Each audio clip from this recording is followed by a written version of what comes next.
Everything's going right. It looks like, okay, that one's on, that one's on. Looks like YouTube is now online. Okay, so I'll turn on the chat. Awesome. Good to have you guys with me. I am in the process now of retweeting the live stream and also sharing it on Facebook. So while I'm doing that, I'm also going to play our little opening sequence, and we'll see you in just a second on the other side. Your destination is on the left.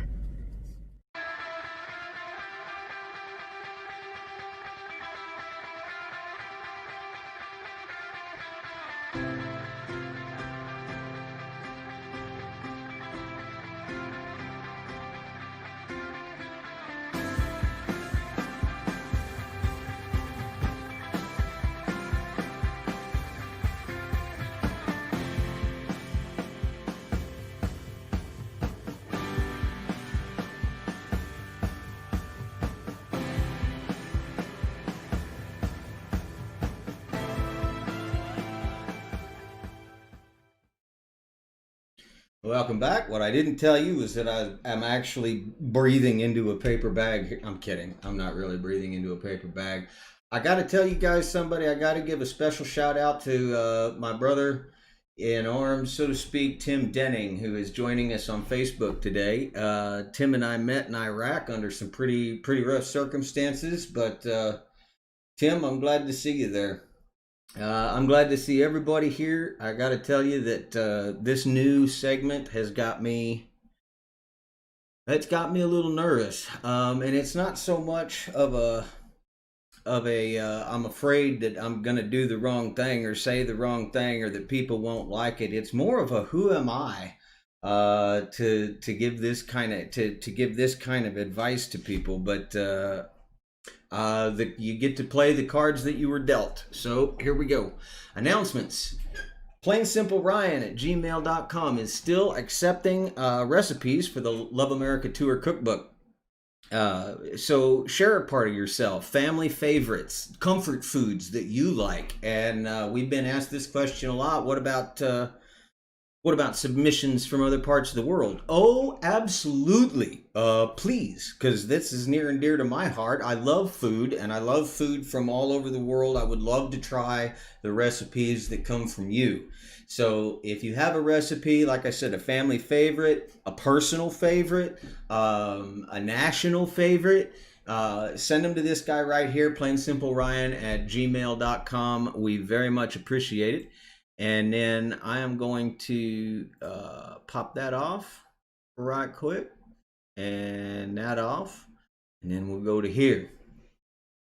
So let's take a look real quick. Everybody's saying hello. I appreciate it. Oh, Tim, I'm surprised that you watched all the episodes up till now. I'm glad you like the format. We're going to keep with it. There are going to be some changes, though. Coming up to the Love America Tour, and we'll be announcing those as they are made. But for right now, I want to let you know it's not about the fundraising anymore. You'll notice that the fundraiser bar isn't there. If you absolutely want to support the Love America Tour, you can still go to loveamericatour.today. But for now, it's about spreading the word and making this family that's kind of come together into a movement. And the reason for that is the world needs positivity and light and love right now. There's plenty of darkness and hate to go around, and the only way we're going to get rid of that is by showing people how to be positive. So in that, I want to let you guys know also that I'm taking a week off. Starting September the 14th through the 19th, I'm going to go out to the woods. I'm going to go hunting. I'm going to recharge my batteries. So as of right now, there isn't a live stream scheduled for September the 14th through the 19th. That could change. We may get somebody else in here. We don't know yet, but just so that nobody doesn't take anybody by surprise, I'm going to take a week off. Now, as for this new segment, basically how to free yourself from the chains of negativity. This isn't an easy journey. It's not something that you can do once while somebody's talking you through it. It's just like any other skill. And if you're a painter, I know we've had some Twitter discussions about people that can grow plants. Any kind of arts and crafts, riding a bicycle. If you're one of the very few that got on a bicycle and took off and never fell, congratulations to you. You are the exception to the rule. Most people, this takes work, just like any other skill. You won't always, odds are very good that you won't always succeed. And the idea here is that's okay. That's why you have other people around you that are there to pick you up when you fall. This is the equivalent for me. The example that I thought of was training to be a boxer, training to be a fighter. It's not an easy thing. You don't always succeed, but you constantly have to put effort into it. And then I talked to my fiance Panda, that some of you know. And she said, it might be more relatable to people if you compare it to a skill, an art, a talent, playing guitar, that kind of thing. And that is the kind of thing you try and you do scales, and you don't always get the scales right until you do, and then you move on to something more and more hard as we get. Rose, hello. Elise, Cindy, Christina, definitely appreciate the comments, and we'll get into those in a minute. The very first thing that I want to hit on being able to maintain a positive attitude is, first, you've kind of got to clear out the negative, clear out the cobwebs. And we have a number of habits that we tend to fall into, especially as adults. And one of them is, we constantly say, both to ourselves and others, I don't have a choice. And, okay, on the one hand, maybe that's true. But the truth of the matter is, you do have a choice. It may be an obvious choice. It may be that it's pay the rent or move out of be homeless. But you do have a choice. And when you make the responsible choice, rather than saying, well, I didn't have one, you should be patting yourself on the back for making the correct one. But free yourself from that mental prison. You do have a choice, and you should reward yourself for making the right ones. Another one is, I hear people say, I can't, all the time, rather than I don't know how, or I'm not currently able. And sometimes I can't is right, but kind of train yourself away from that, away from saying negative things that really are kind of part habit and part perception, but really aren't the case, really isn't the case. It's the opposite of empowerment. It's imprisonment, and it's not true. You do have a choice. You can, sometimes, for some people, and I mentioned this actually in my first interview with Corin. The thing that kicked this whole thing off for me is that, the growing up, we hear from our parents, you can be anything you can be, and the part that they don't tell you is that, yes, you can, but you have to be willing to try harder than anybody else on the planet to be the best at that thing. And sometimes that's not going to be worth it. The price tag is not going to be worth it. However, that's okay too. That's a personal decision. And sometimes it's okay to just say, I don't want to put the effort in to be the best at this, but I would like to know how. Michelle Arwood says, can you teach me how? Works wonders. That is absolutely correct. But the important thing to remember is, you do have a choice. You should reward yourself when you make the correct choice. And it's not so much about if you make the wrong choice or you don't quite call the situation correctly. That's not a chance to beat yourself up or kick yourself while you're down. That is a learning opportunity, and you have to treat it as such.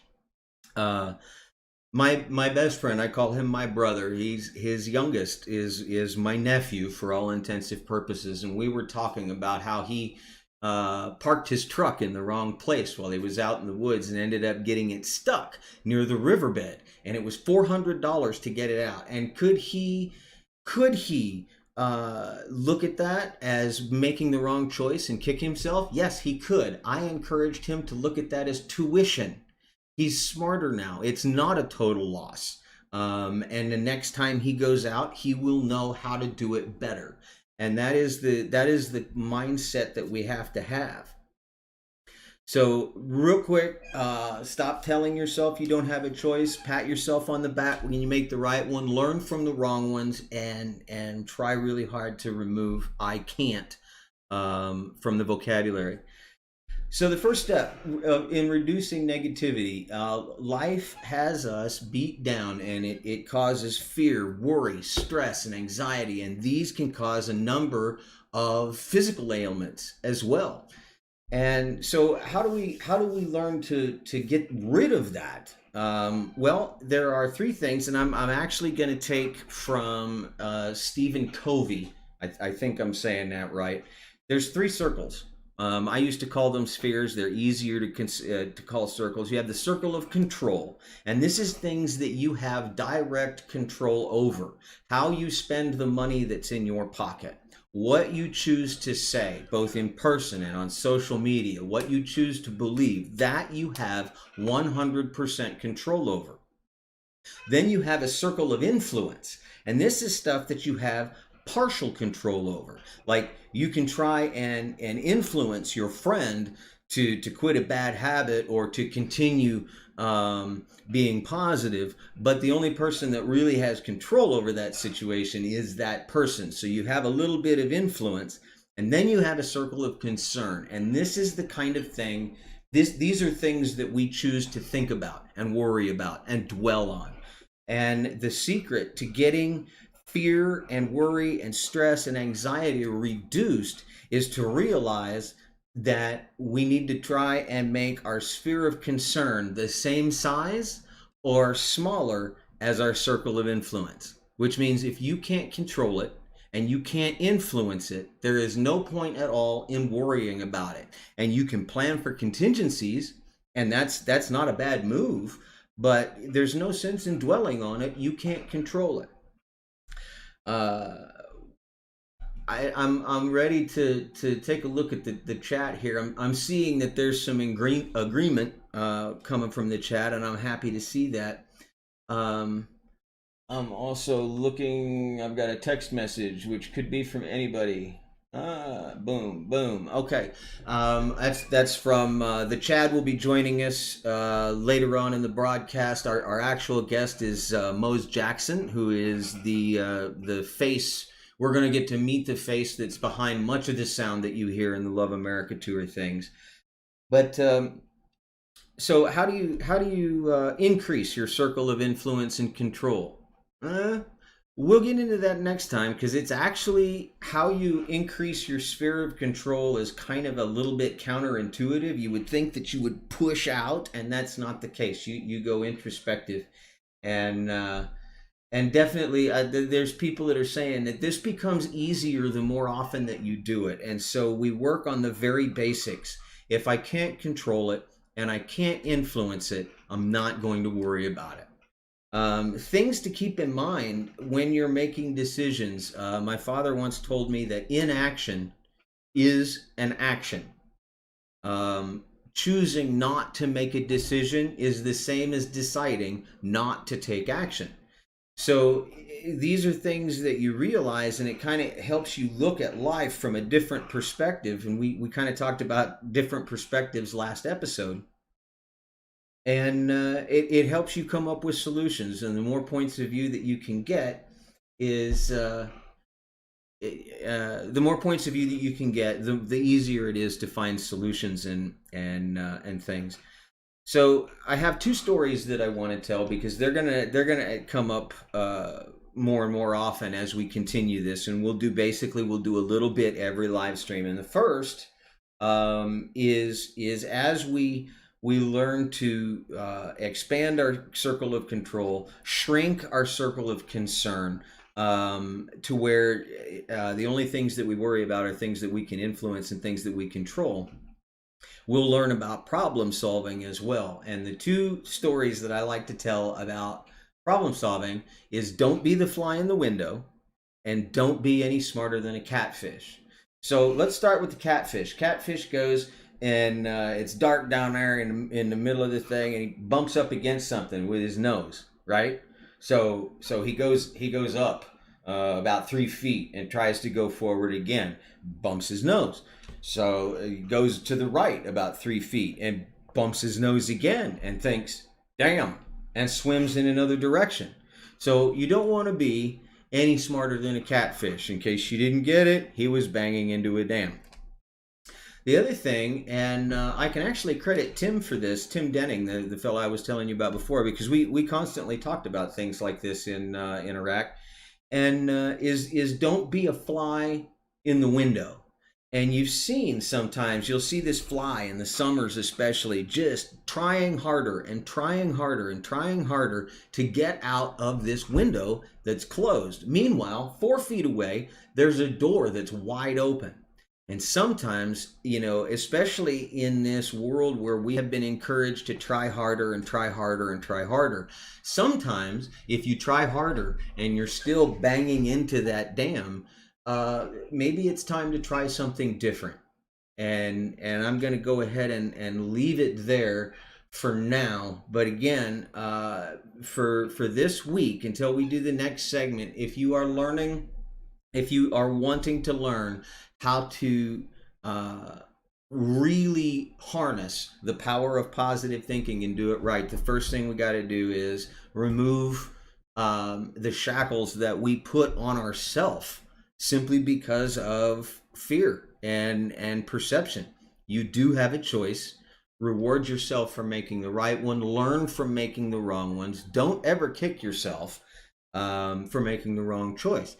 Learn from it. Make correct decisions later, and then do the best you can to avoid saying I can't, or I'm worthless, or I should just, you know, leave out of here. That's not the case. Stick with it, and we will help as well. Chad, I see that you're downloading Zoom on your PC since you have Wi-Fi. That's awesome. We still got you got 20 or 30 minutes before we get there. I am about to go over here and start inviting people. My apologies, I haven't learned how to automate this process. I don't think there's a way. But next time we do this, we'll learn a little bit more about how to expand your circle of influence, things you can do to shrink down your level or your circle of concern.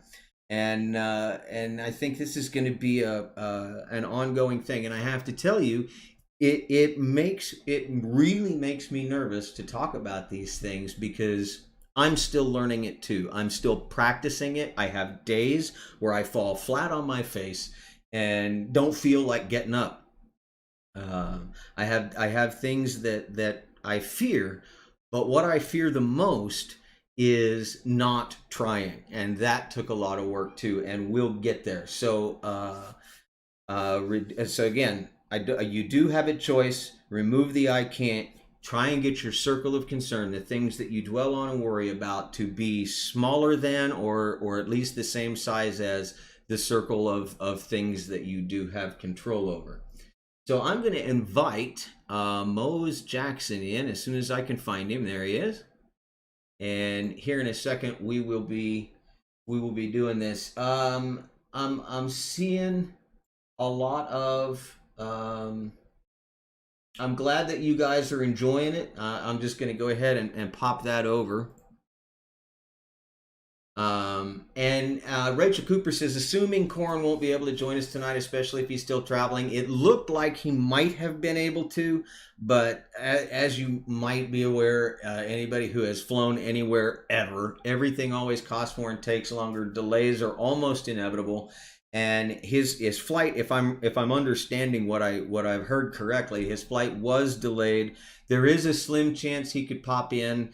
But really, to be honest with you, I don't want to pressure him. I know you guys don't want to pressure him. He's under enough already. But odds are really good that we'll be able to see him on Saturday, for the live stream on Saturday.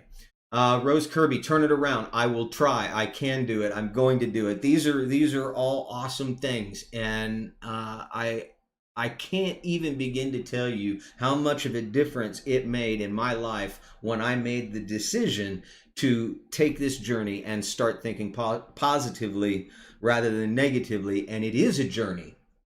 It is every bit a journey, and it's a long one, and it's one that if I get to the end of it, I'll let you know. But it's one that you have to work at, and it's absolutely 100% worth it. The changes that you can make, you can actually learn to kind of matrix the universe, if you will.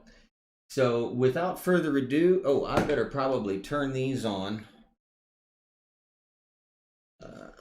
And we're going to get ready to meet the man behind the sounds that you hear. So we'll be bringing him on here just in a second.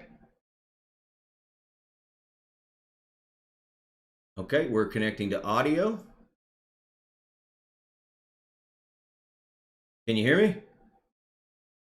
Awesome, let's bring him over. Mose Jackson, everybody. How are you doing today? I'm good. How are you? How's everyone out there? Well, that's the first time I've ever done that the new segment, which had me nervous because, like I said at the beginning, who am I to put this kind of information out? I mean, seriously, I'm not a guru. I'm not famous. I don't, but I'm getting a lot of that. I don't know if you got to see any of that. I'm still a little nervous, but I'm calming down now because this is something I'm actually used to. Right. So, let me ask you this. So you're a DJ? Composer, music producer, engineer, mixer, master. All around musician. Absolutely. You have my greatest level of respect for that. I learned how to play guitar when I was, just in high school. My dad taught me, but I have absolutely no business calling myself a musician, but I do have the utmost respect for those of you that have made this a career. Can you tell us any projects that you might be working on? Yes, actually currently, working on the Love American tour, of course. And then also I'm working with legendary R&B singer Fonda Ray on her new project. I've worked on a few of her singles. So it's been exciting. It's been really, really an awesome and dope experience to be able to work with her. So yeah, that's what's up. Okay, let me ask you this. Like when you start from nothing, right? At the very beginning of a project. So what's the process? If you can take us through it, do you hear it in your head and then make it, or does it kind of evolve as you're doing it? Yeah, well, since I was young, I've always been a really, really, really good drum programmer. So at the beginning of mostly besides band, I had a little drum machine from Roland that I would use, and I would always try to make up. Me and my cousins would always try to see who could make up the best drum pattern. We're just using something as simple as just a hi-hat or maybe just a kick or a snare. And we would have these competitions. So it kind of built me into a person to where I'm a really good drum programmer. So when I sit down, I start with the rhythm section first.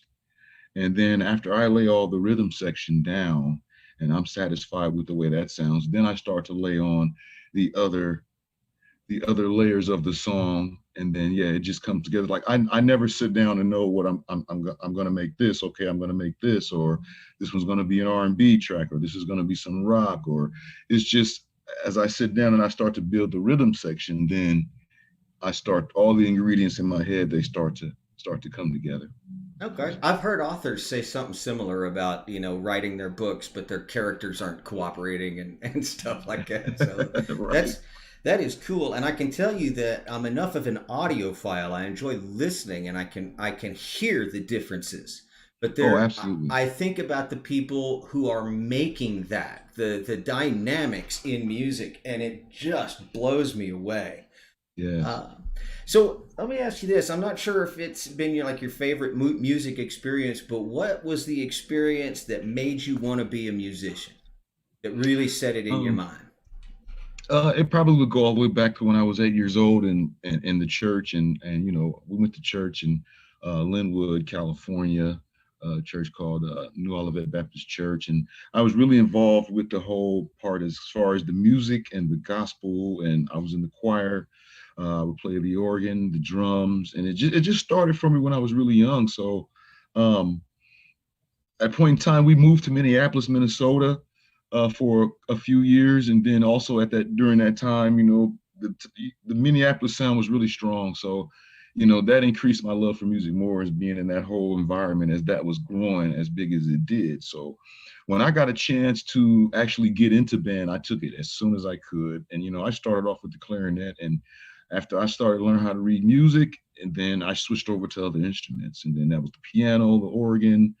I played some sax, six string, bass.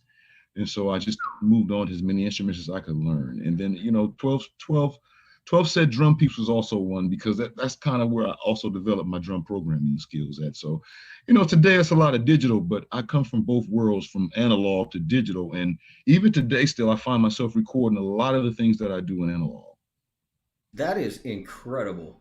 That is absolutely incredible to me because, like I said, I used to once upon a time play guitar a little bit, and you're talking about not even because I know people that can play guitar and then bass and then violin, but them are all strings. You didn't even do Yeah. that. You went all over the.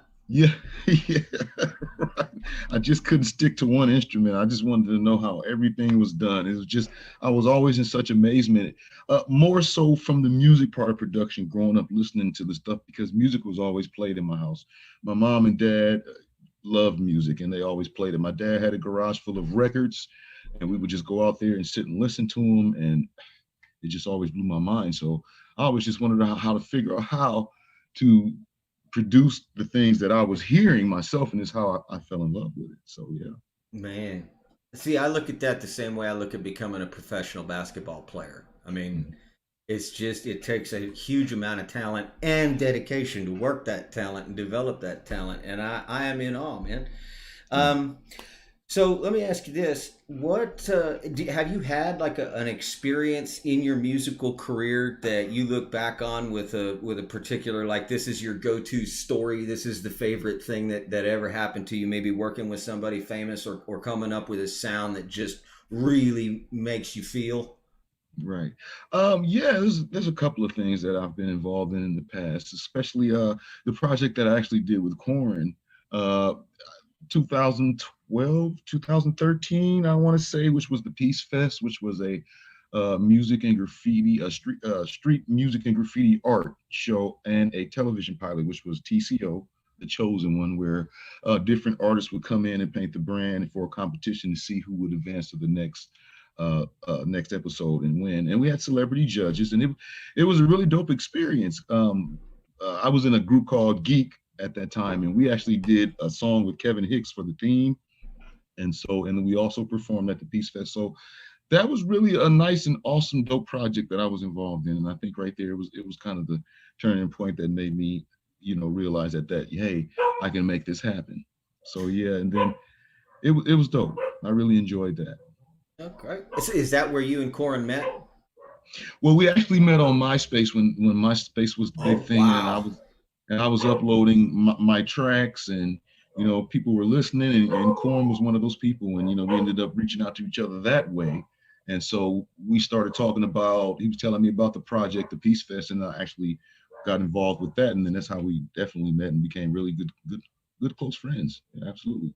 awesome. One of our viewers, Bonnie Bell from YouTube, there is how did you get in with the Love America tour, and what made you want to or willing to devote your time and talent, donate basically your time and talent to the project? Um, I think basically it's a really good cause, and I think one of the things about it is going out and I'm a people person myself, so it's very important for me to be able to meet different people from different areas, different places, because that's very important, especially with the things that are going on. So when Corn reached out to me and I heard some stuff about it and read some things on Twitter, and I was all for it. I had, it was nothing. I was absolutely on board. So it's definitely something that I can contribute. If anything, as a musician, I can, I control a lot of emotions. So I want to make music and do things that way so that people hear my music and feel good, even in these terrible times of all the things that we have going on. Music is one of the things that we can use to escape some of the things that we're reading, seeing, and going through in our lives. Absolutely. I use music an awful lot, and like my go-to Universal language. pieces generally are from Hans Zimmer. But Yeah. I might have been dipping into some of your stuff as well. I'll just go ahead and Word. let you know. But Hey, that's good. I appreciate it. so, Definitely. as far as the Love America Tour fans, do you have any messages? First off, I'm going to say this because there's a bit of a delay. If anybody that's watching has some questions for Mose, now's the time to throw them in chat. I'll be watching. And in the meantime, if you have a message for the fans of the Love America Tour, or for the people that might just be stopping in and don't have any idea what Love America Tour is all about, anything that you want to shout out or say, and messages of hope or anything? Absolutely. I just think that it's very important that we all stay just focused and keep ourselves and look toward a future to where uh, it doesn't matter where we come from. We're all the same. We're all in the same place. We all have to go through the same experiences. So that's why I love what the Love America Tour is all about, because it just shows that we're all the same and nobody's different. Even though we enjoy different things, we have different passions, we have different talents. At the end of the day, we all got to put our pants on one leg at a time. I agree. I absolutely agree. That is amazing, powerful. It's no doubt that your music has got that kind of feel to it, because you've got that kind of feel to you. And so we've got a couple of comments.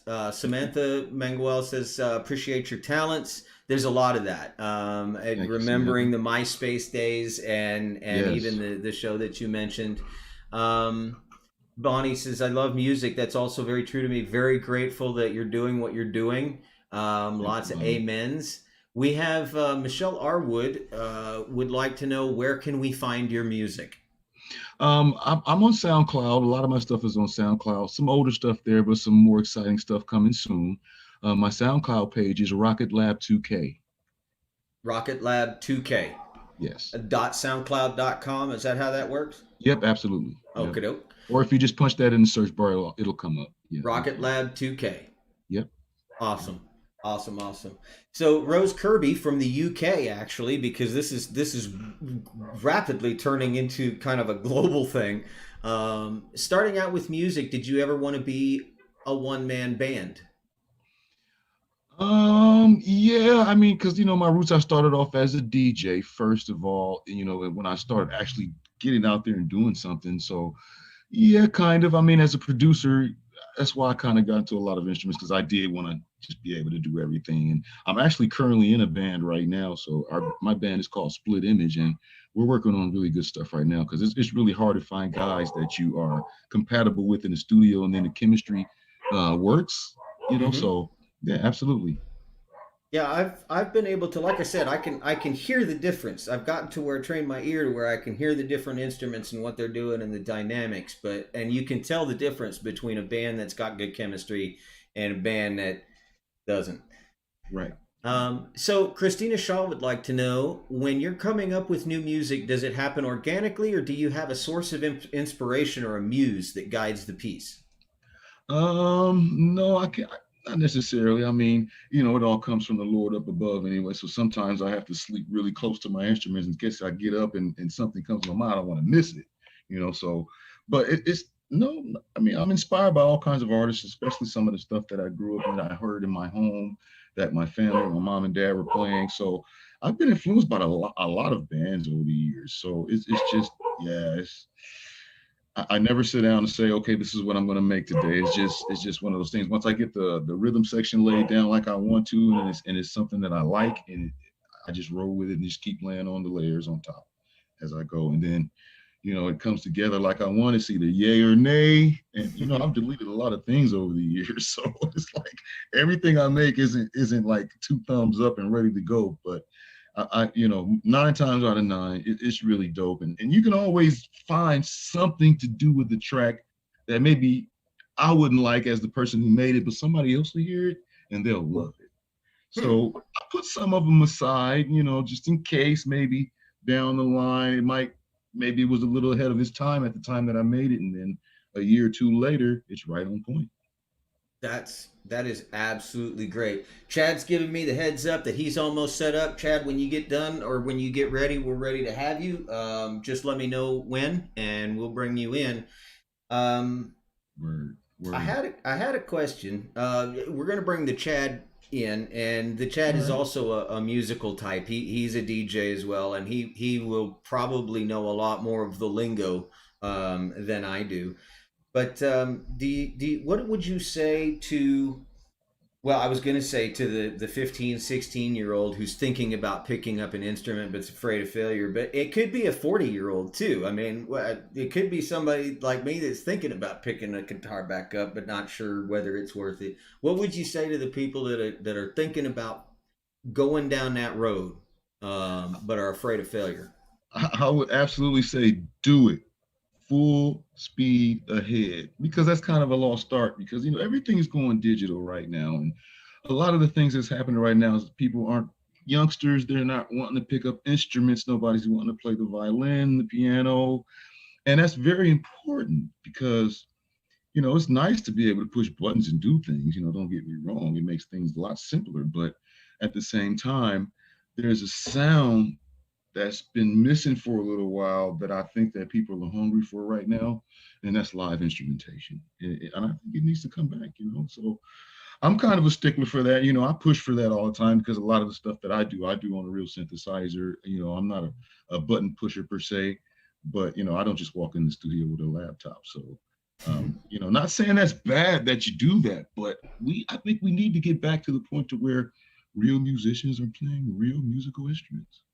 I So love that. I yeah, love live music. absolutely. It's the And best. I got to tell you, my father, I have some people in my life who I consider to be musicians. My father being one of them. His friend Bill Simkus is another one, and they have both told me that if because I was gonna go live and or not live, but I was playing on stage, just attempting to, and I was really nervous about it. And they said, "Look, here's the secret: if you're playing live, and you make a mistake, just play it that way every time around. Nobody will know." Nobody will know. Right, right. Because yeah, I got several pieces that I've made. I have several mistakes, but the listener wouldn't know because most times it's on point. Yeah. Well, and that's the thing. We tend to be our own worst critics, Right. I Right. think. And something that I might think that, that doesn't sound the way I wanted it to, that's a mistake, might really speak to somebody else. Yes. And that's a very good way to be. So, if you're thinking about getting into music, I got to tell you that whole thing that you said about sleeping near your instrument, I do that with my tablet. And by tablet, I don't mean this. This sits over there, Right. but I try to keep the tablet with me the entire time, and I gotta tell you how impressed I am with you as a person that you've gone down this road, and it can't possibly have been all successes and rose petals. No, not at all. It was the hardest road. I going 120% the whole time, and sometimes traction didn't pick up, and it's been a hard road. It's really it's more about the business than anything, and less about the music actually. So a lot of the years has went by, I've just been learning the business and learning how things operate, and then we're in this digital streaming world, and they still have a whole bunch of things to fix. It's not fixed yet because the artists and the musicians aren't getting enough of the piece of the pie, when the people who get in the piece of the pie didn't have anything to do with the creative process. Yeah, So there's still a lot to be fixed, and it'll take some time, but eventually it will happen. I have to Absolutely. tell you, I'm still learning about like the film industry and even the streaming industry. Ben Easterday has been helping me a lot out with that, and Corin as well. Oh yeah, A that's my couple guy, times. Ben. That's my guy. That's my guy. What's up, Ben? How you He doing, brother? well, the way I understand it, he's actually on set right now Oh, because I he's got you. he's Okay. normally on also, but he's on set. Corin's on an airplane, but at least this time we knew it was going to happen. They'll be on, and I would love to have you on here and there if you would like. Oh But yeah, I would, absolutely. I'd love to come back. Absolutely. with the beginning of this, I kind of have been going over, and like I said, I don't know if you caught it or not, but removing negativity from your life and how to actually think positive, and that being a process. And I wonder if you've got anything to add to that, because I know anybody who gets to where you are, you have to be able to point at a place in your life where you were completely beat down. I tweeted it a little bit earlier that every superhero story has Mhm. a spot where the hero is beat down. It looks like the bad guy is completely invincible. It's hopeless, and then that hero digs down inside for an inner strength that they didn't know they had, and that there is that hero in all of us. So if you have did you have a moment like that where you had to really dig deep and find inner strength within yourself to continue? Oh yeah, absolutely. It's been a couple of situations like that, but one in particular that I really remember is when somebody broke into my studio and stole about 4K worth of my equipment. Oh, That was one of the turning points to where, after that happened, it's like, what do you do? I mean, my old masters, my mm, vintage synthesizers, my guitars, my mics, all gone. And so it's just like starting from scratch. And did I want to start from scratch? Absolutely not. Because it was already a hard road to get to where I already had to get to before this stuff got taken. But as it stands, picked myself up, dusted myself off, and pushed forward. And if the good Lord says the same, I'll be continuing on that route. So just pushing, pushing, pushing, pushing, not giving up. Whatever knocks you down, get right back up and keep moving forward. man, that is absolutely terrific. I am waiting for word from Chad to get him on here, but he's having some technical difficulties. So if let's see, looking at the chat in here, looks like we have a couple of people who play instruments that are really agreeing with you. Live music desperately missed out right now because of the pandemic, and Absolutely. Absolutely. and there's a lot of folks that want you to come back again because they're saying that the things that you're saying are speaking to them, which Oh, word. which absolutely is the case. And I think it is a sign that we are on the right track, both you and I, Right. because what I was saying earlier and what you're saying now are such a match. And when that happens, you know that that there's something to it. That there's something to it. Absolutely. Chad says he's fixing the video. Meanwhile, I was unaware. Where did you meet Ben? I gotta ask where you met Ben Easterday. I actually met Ben Easterday over Corn's house one Saturday. I guess we were just hanging out, not much really going on, listening to some tracks. And Ben stopped through for a while, and we were cool. And Corn was doing some painting outside. We kind of chilled outside and chopped it up. But yeah, Ben's a really cool, talented dude. A good friend to have. Yeah, that's where I met him at over Corn's. That's amazing. There's a powerhouse group Yeah, for you. yeah, absolutely. Ben, I have to tell you, has been incredibly patient with me because as I learn a new language, actually the industry out there in California, the Mhm. music production and the movie production, basically, I guess it's entertainment. Right, right. Um, Show business.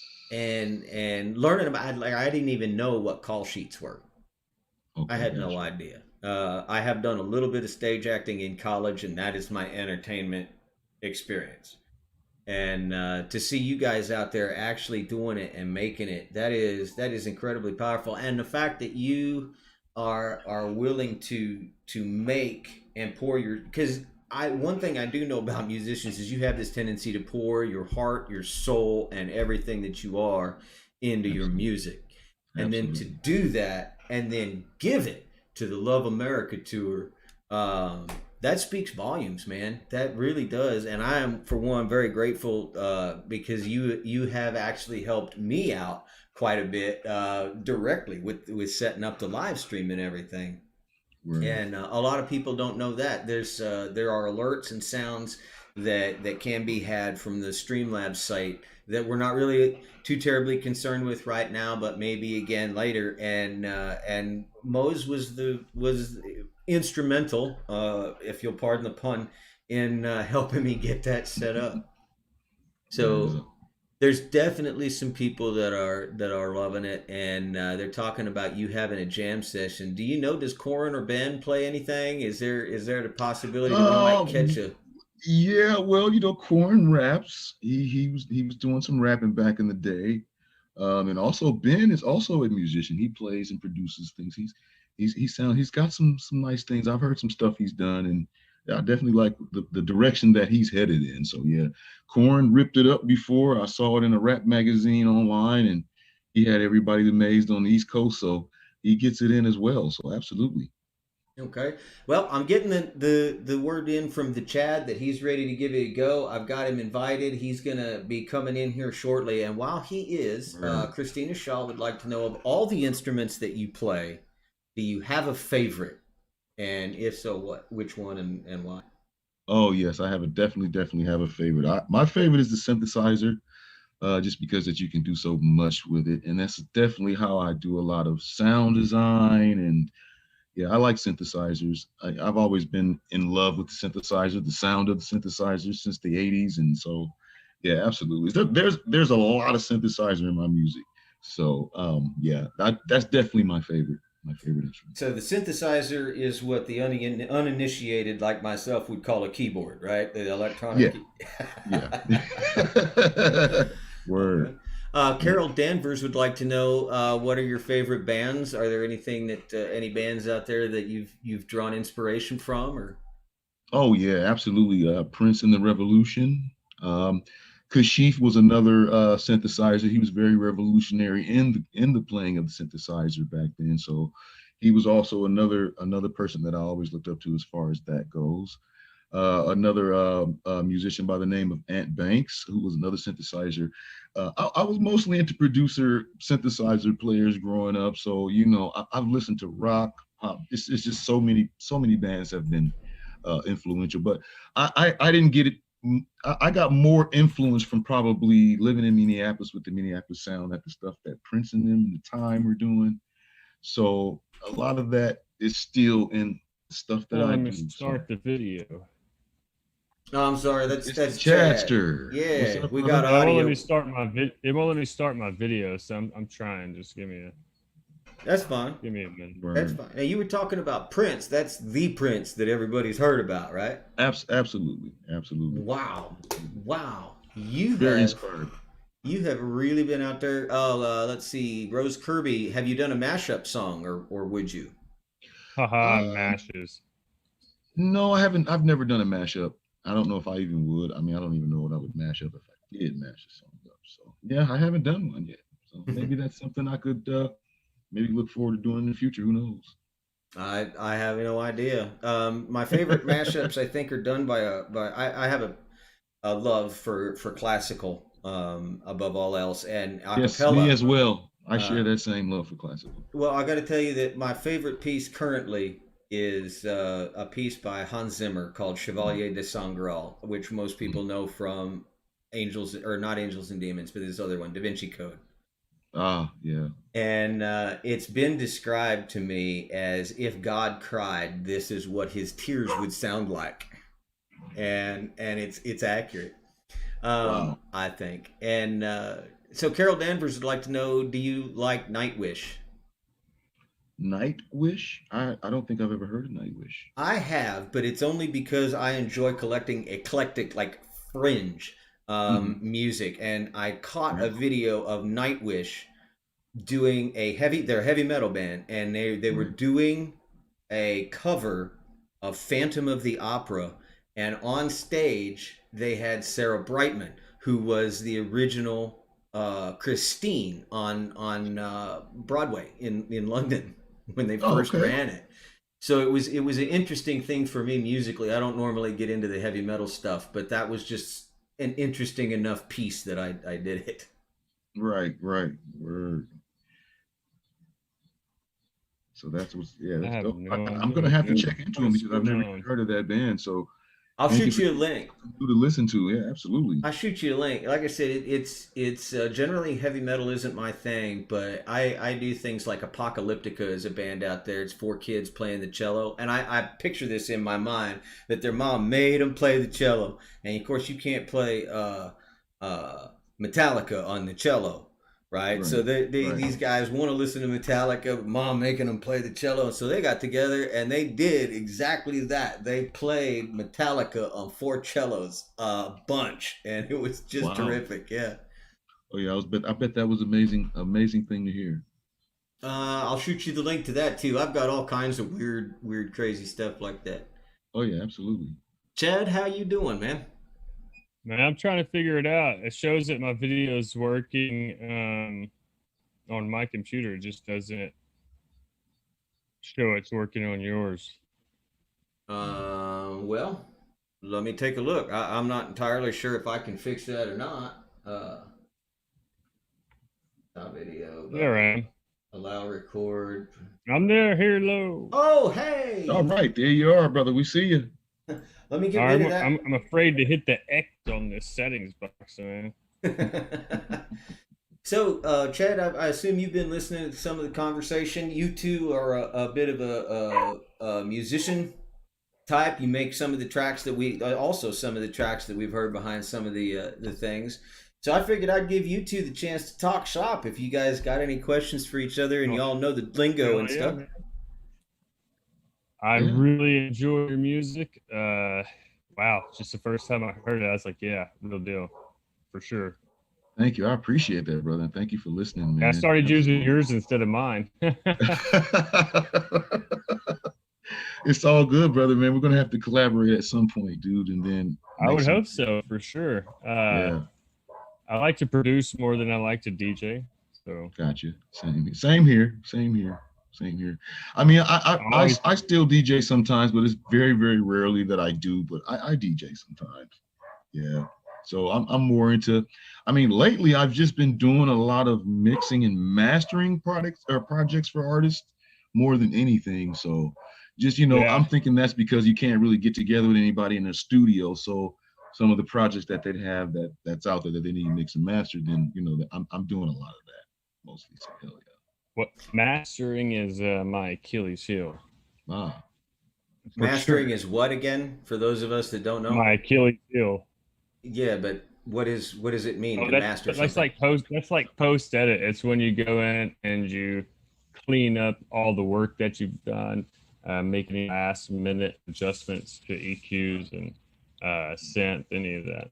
Okay. Yes, and then a master is what it is. It's not a volume change. It's more of a frequency change. So what it does is when you master a song, it brings everything up to the level of the loudest point of the song, so that you get that nice, good stereo sound that makes the hair on your right.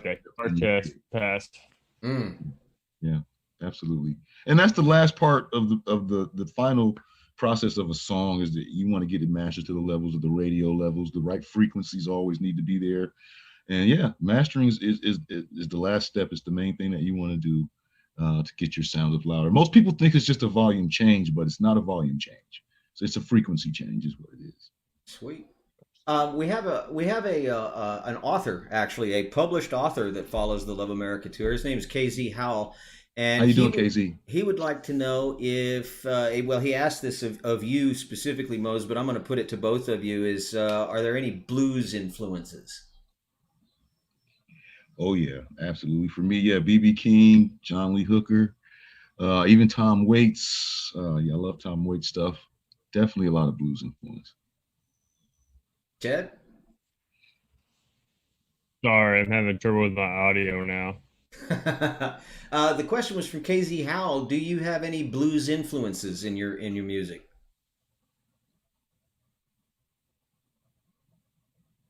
Okay. Dear heavens, I'm sorry. Hey, do I have any blues in mine? Yeah, any blues influences?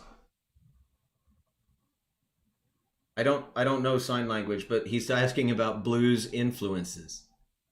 Hold on one second. Okay. While he's fixing that, Mose, another question from Samantha Sheldon. Can you hear me? Yes, I can. Do you there we go. Do you miss the old scratchy records? And I'm not sure if that's like the mixing kind of a thing, but I know some audiophiles. There's a huge argument about that. Is digital better? Is hi-fi better? Is the old vinyl better? Mm-hmm. What's your take on it? Well, personally, I think the old vinyl is better than digital because digital is cutting the signal in half when vinyl was a full signal. So they're finding out now how the vinyl is much more rich in sound than what digital is. So I applaud that. I applaud that, of course. And then I miss those days when we had records because there's no other sound like it. You know, it's just just gives you that sound. You hear the hair on your arm stand up. It's just got the dynamics is all there. And like you, I'm an audiophile as well, especially being a music producer. I have to hear my sounds reproduced in the correct manner. So I'm a real critic when it comes to music. Awesome. So absolutely. Terrific. Well, now that we have Chad back, I'll go back to KZ's question about blues influences as you develop your music, your tracks. Blues influences for me would be for sure Billie Holiday. It's probably number one. Word. Don't ask me to name any albums. I just know I can look on YouTube anytime I want to hear her and hear her. Yeah, you know, definitely, you know, like old stuff like Howlin' Wolf and oh gosh, man, he goes back. Also, I really like Louis Armstrong. I don't know if you consider that blues. For sure, Billy Bob Thornton. Oh, okay, word. Absolutely. So And I'm working with also Bruce Willis is a pretty good blues singer or blues performer. You're working on what now? No, I was going to say I'm working with Fonda Ray, and her birthday is actually today, so I wanted to send her a happy birthday. And I think Happy birthday. Watching right now, so absolutely. Now, should we sing happy her birthday, happy Fonda? Let's sing her happy birthday, guys. Want to sing her happy birthday? We can sing happy birthday. Hey, why not? Yeah. You want to start us off? Hey, here we go. You ready? Yes, sir. Happy birthday to you. Happy birthday to you. Happy birthday, dear Fonda. Happy birthday to you. Right on. Sorry, we messed up the flow a little bit. We should just let you do it. You're wow. So you missed one of your instruments, I think. You did not mention your voice. Oh. That's right. Yeah, you totally didn't. This is one of the only instruments I use on the road. Wow. Yes. Do you have any pieces where you've sang? Oh yes, I've got a bunch of stuff with the band that we recorded, and most of which hasn't even been released yet. We were waiting for a release, and then the pandemic hit, so it's kind of pushed a lot of stuff back because it's a lot of rough songs and stuff we haven't finished yet. But absolutely, I've got a bunch of stuff. Oh, that is terrific. Okay, another question for both of you. We'll go Chad first. Rose Kirby wants to know, what was your favorite song on vinyl? I know that's a hard one. Anytime somebody asks me, I'm just going to stall for you while you're thinking. Anytime anybody asks me about what my favorite song is, man, there's just so many that are in such tight competition for that top spot. It's hard to pick one, but... So I'll say Purple Rain by Prince it's always been, probably since I was 9 or 10 years old. That's been like my favorite song on vinyl. That's back then. Today, I would say my favorite thing on vinyl would have to be an album called Lovage. And it's a really dope album that I heard maybe 3 or 4 years ago. And I really like it. It's a album by the Handsome Boy Modeling School. I don't know if anybody out there is familiar with that. One of the artists put out a solo album, and it was called Lovage. So that's really dope. Nathaniel Merriweather is the name of the artist, but that is a really dope album to hear on vinyl. So it's really hard to find too. Wow. What you think, Chad? Favorite vinyl? That is kind of hard. I saw, as I told last time, I really am not that good at scratching vinyl, but I do enjoy vinyl. It would probably have to be it's what's it called? Dancing Cheek to Cheek. I don't know who sings that. Hang on, Lady in Red. It was Lady in Red. No, it was in Green Mile. Green I Mile. can't. I used to have it. I know it's cheap. It just sounds really good on vinyl. When we're out together, dancing cheek to cheek. I'm not sure I I'm in recognize that heaven. one. I'm in heaven. I don't remember who sings it though. I can take a look at that. KZ wants to know, or well, he's basically making a comment here, and I can tell you who it is, KZ, because it certainly wasn't me. But he says I can't tell who, but someone has a bit of gospel in their voice. Which I don't know who that would be. Heaven.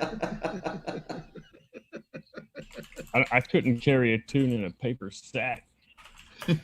You said Green Mile it was from, or was Yeah, it was featured in in? Green Mile when they were watching a movie in the prison and they stuck him out. Okay, they're saying Cheek to Cheek, but Fred Astaire.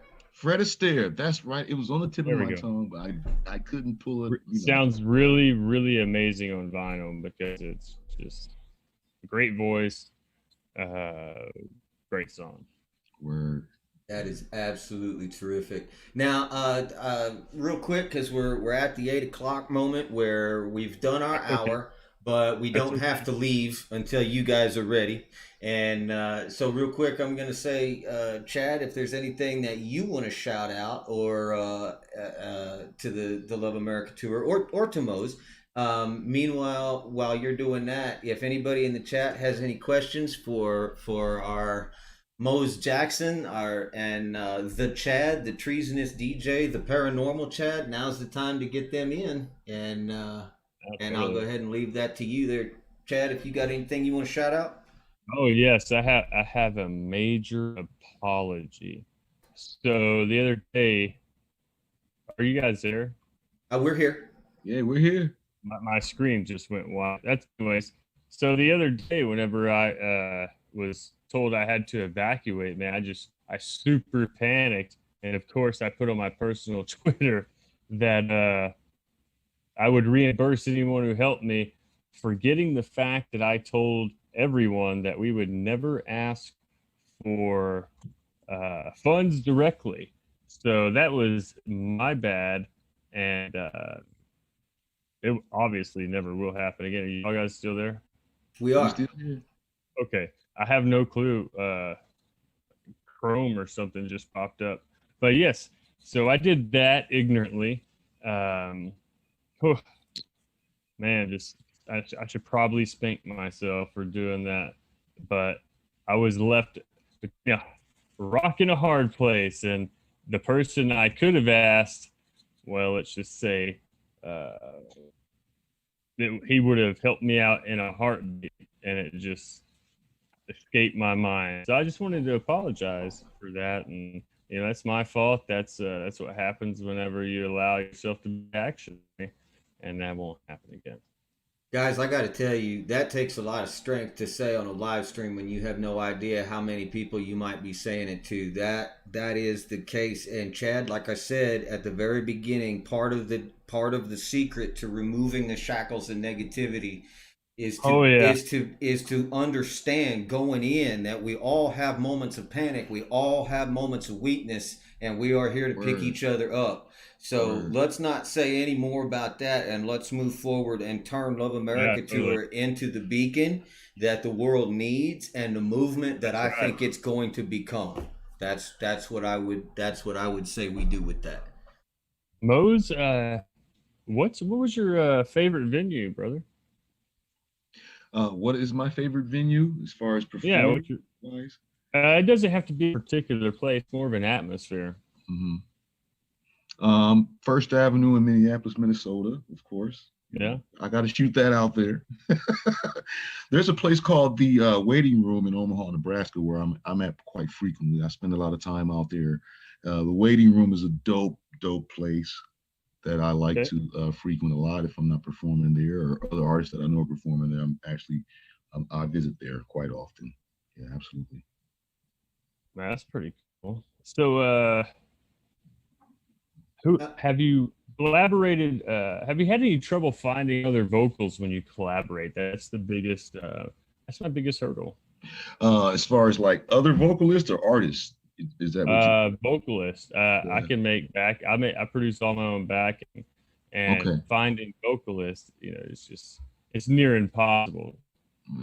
No, not really. I have a few, vocalists that I work with that I still stick with, and they still do their thing. We push. If I ever need them to do vocals, then they're always happy to do that for me. Absolutely, Yeah, because totally.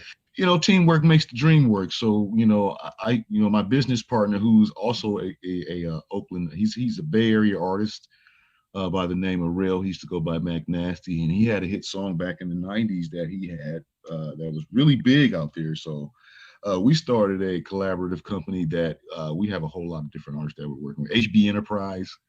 And so, we have a bunch of artists that we're working with.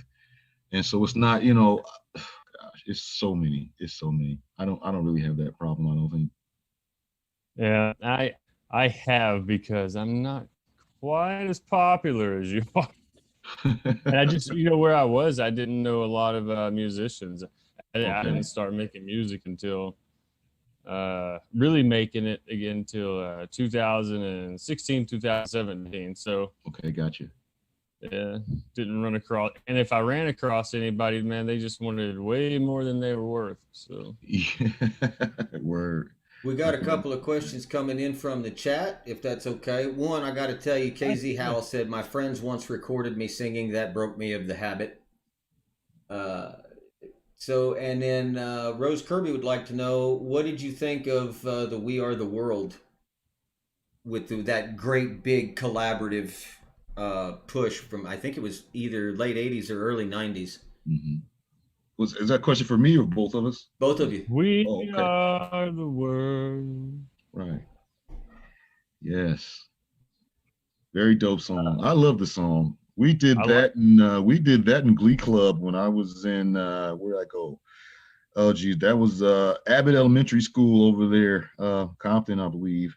Yeah, I was in the Glee Club, and we did that song among others. But I love that song. That's a dope song. It was very. I liked how everybody came together to make that happen. So yeah, Right. Something that was amazing. It's still amazing. I agree, because they came together for a true and a genuine, authentic cause, compared to like something political or whatever they come together for now. It's not the same. So We Are the World. I remember that song. I believe I bought the tape. I didn't have a CD player back then. But yeah, I enjoyed listening to it. I tell you that. Lots of great artists. Rose Kirby says the year was 1985. That sounds about right. And I remember hearing that, and I remember seeing, and I can actually see some parallels, and I'll get into that in a second, but I remember seeing all of these big name musicians, just top of the game, top cream of the crop musicians, put their egos aside, any kind of disagreements that they had, they found their similarities, and they got together and they accomplished the mission, which, I see a lot of similarities between that and what Love America Tour is getting, where we're finding regular people, though, that have a lot of similarities, and we're bringing them together to accomplish the mission. And it's just, it is terrific. Absolutely terrific. Word. Absolutely. Mose, what kind of radio you got back there, man? That's nice. Oh yeah, you liking that radio back there? I sure do, sir. Yes, old school vintage tape player that's been around for a while. So yeah, that's what I thought. Yeah, man. That's I think I might be more interested in what's next to it, but yeah, the tape player's cool too. Totally. After the week I've had, so am I, man. If I had to choose, it would probably be all those bottles over there. I hear that, man. Absolutely. Totally. We broke Mose. Dang it. Man. So Mose, I have to say that for sure. I'd like to work with you on something. No doubt about it. Absolutely, man. Uh, I'll get your information and send you some links, and you send me your links. And Yes. Let's make it happen, man. Absolutely. as I'm far as all for vocals, it. as far as vocals go, that happy birthday that we did was a little high for me, but I don't know. I'm more than happy to help you with anything I can, Chad, but I'm not a musician. I know. Mose, what's your email, brother? My email is gladhandler@gmail.com. Gladhandler Mm-hmm. at gmail.com. Is it okay if I put that out in the chat so people can email you? Absolutely. And I think I'm gonna go ahead and type out your. Let's see, we got Mose Jackson is at Mose. That's it, capital O. Mose official Mm-hmm. on How Twitter. do you guys like my $48 hotel room? Hey, there you go. Hey, any port in a storm. Right. Hey, you know what? The light doesn't work, and dear God. Mm. I'm putting Chad's out too in case we got folks that Yeah, want to go follow ahead. you Put mine. on Cool. Treason Us DJ. And I've got to tell a little bit. I got to tell on Chad a little bit. All right. Why? Why would you do that? Uh-oh. Hey, I got to The tell. juicy stuff now, I right? got to tell a little story on Chad. So the Love America tour, everybody knows they came through and stayed with us for a couple of days. Yeah, we did. I ate all his food. The other day, I was having a particularly rough day, with soreness and everything. So I go into the shower and I turn that sucker on hot. And I'm waiting for it to steam up in there. And I look up at the mirror and there is this DJ Treason written in the mirror. Yes, there. I did found do that, it. yes. I just so you know, I found it. Did you find? I was wondering. Hey, did you find a belt that says "like a boss"? A belt? Yeah, it's a white belt, it's like a boss. I can't find it. Oh, I'll definitely take a look around. I'll ask Cass if he's seen it. Yeah, I did laundry at your place, so I don't know. And Yeah, not I'll a take big a look. deal. I'm just curious. Yeah. I guess Cass is the boss. He can have it. Cass is our lab. Oh, I got you.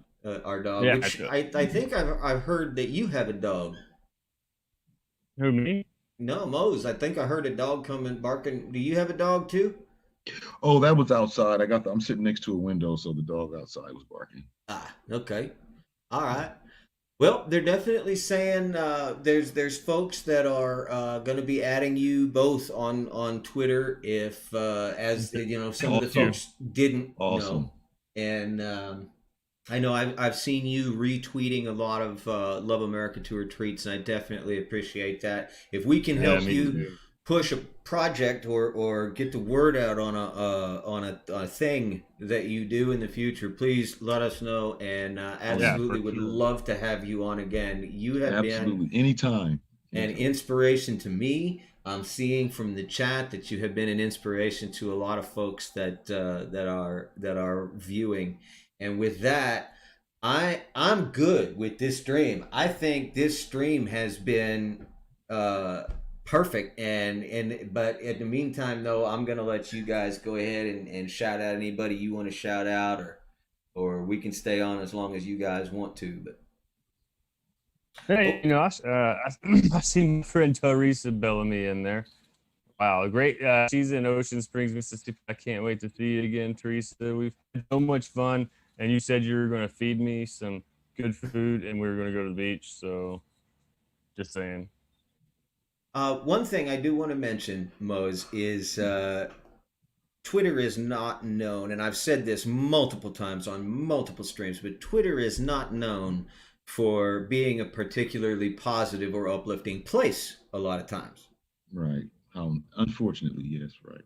But the Love You America know, tour has created this little corner of Twitter where they have fun, they support each other, they lift each other up, they have all kinds of fun. And Bonnie just said, "Mose, play with us on Twitter." So if you've Word up. got some time, that almost sounds I bad. absolutely will. nah, you know, feel. Twitter, I don't like Twitter. I don't like it. Like it just sounds like let's Twitter. Like let's get in trouble somehow. When you walk around on the streets, riding your bike with your friends. Hey guys, let's go Twitter. Yeah. But I would like to second that. The crew, the family, they have a lot of fun with these gift wars and stuff like that. Just having a lot of fun. So especially if you're ever feeling down, come on in, get some of the love, and get lifted up, man. And Oh yeah. and Absolutely. definitely pop. Come on, feel free to pop in. We would love to see you. I would love to see you. So who won the last gift war? I don't know, Or man. Elise is talking about fart jokes, gift wars, nerd culture, and smiles. So you never. I gotta tell you, my hands down favorite generally is Ryan. It's a diverse family. Ryan usually wins those, but I'm not saying he won them today.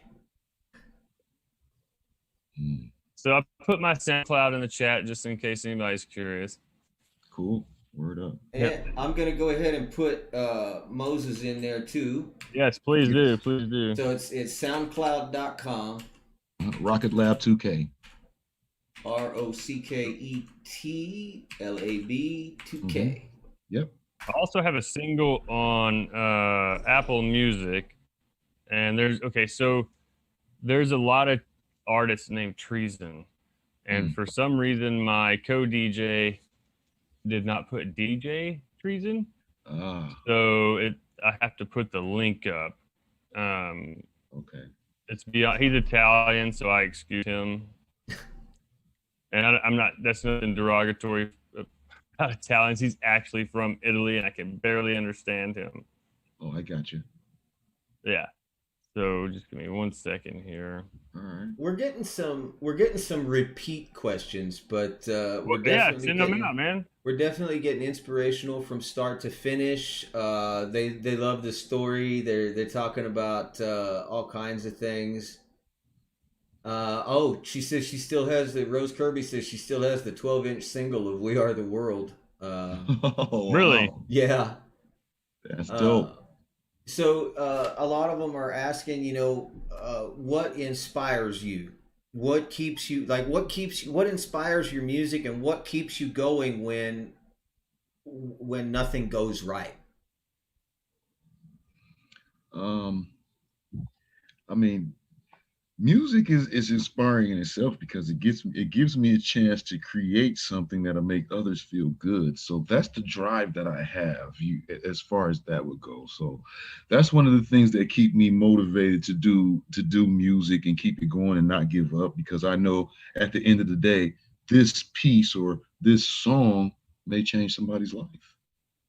And that's one of the things that where the Love America tour finds similarities. I found that out. I didn't find it out when you found it out. You said about 8 years old is when the bug bit you. Yeah. And I didn't find my bug until I was considerably older than that. But I mentioned in that first interview that Corin did with me for people who are just getting out of high school or are even still in high school, I recommend that you try everything. You just sample everything, because something is going to bite you. And when that something bites you, this is what I didn't say, is that gives you the love for that thing, like Mose is talking about with his music, that gives you the love to keep trudging on forward when nothing else is going right. You just get through that. And I don't know, Mose, if you have anything you want to add to that, or? Oh, no, not at all. I think, that's just basically it. It's just, that's what motivates me to keep going.